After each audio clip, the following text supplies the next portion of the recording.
Current topic ہے جو ایک ایسا حادثہ ہوا جس سے سارا ہمارا ملک ہل گیا.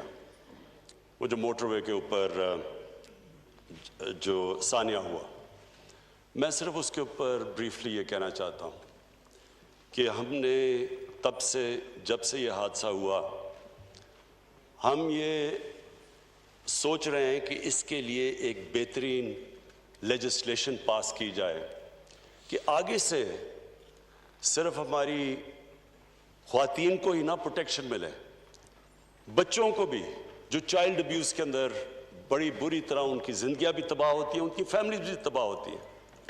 یہ جو ریپ ہے اس کو اس طرح یہ دیکھیں کہ اس کی وجہ سے ایک انسان کی زندگی تباہ ہوتی ہے دنیا میں بھی، باہر کے معاشروں میں بھی، لیکن ہمارے معاشرے میں جس طرح کی ہمارا کلچر ہے اس میں ان کی بھی زندگی تباہ، ان کی فیملیز بھی سفر کرتی ہیں. اور میں تو خاص طور پہ سوچ رہا تھا کہ ان بچوں کے اوپر کیا گزری ہوگی. یہ ساری زندگی کے لیے یہ ٹراما رہتا ہے. تو اس کے بعد ہم نے فیصلہ کیا کہ ہم 3 ٹیئر اس کے اوپر کام کریں. نمبر 1 تو پولیسنگ، رجسٹریشن.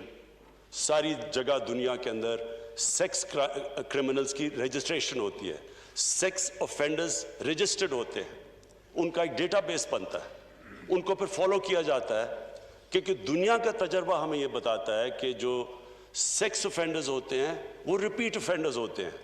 جس طرح یہ جو ایک ابھی بھاگا ہوا ہے جو عابد، اس سے پہلے بھی گینگ ریپ کی ہوئی ہے اور پھر سے جو بھی اس کو سزا دی تھی ظاہر ہے وہ عبرتناک نہیں تھی کیونکہ اس نے پھر سے کیا. اور یہ تو رپورٹ ہوا ہے سیکنڈ ٹائم.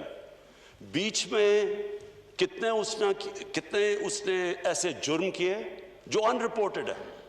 اور جتنا بھی ہم اس میں انویسٹیگیٹ کرتے ہیں تو ہمیں یہ پتہ چلتا ہے کہ یہ بڑا ایک چھوٹا سا نمبر رپورٹ ہوتا ہے.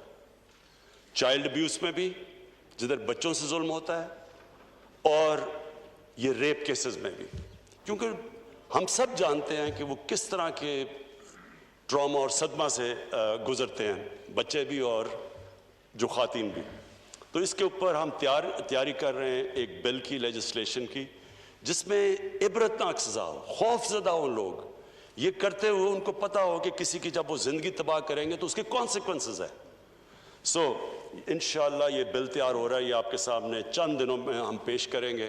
اور اس میں صرف یہی نہیں کہ عبرتناک سزا دینی چاہیے، اس کے اوپر بھی ڈسکس کر رہے ہیں، لیکن یہ بھی کہ جو ہم نے یہ بھی اسیس کیا کہ یہ بھی جو حل اگر ہم پکڑ بھی لیں اور انشاءاللہ ایک تو پکڑ کے دوسرے کو پکڑ بھی لیں گے، اس کے بعد بھی اس کو کنوکٹ کرنا آسان نہیں ہے کیونکہ جس طرح کی ایویڈنس چاہیے عدالت کے اندر وہ بہت مشکل ہوتا ہے کیونکہ ظاہر ہے جس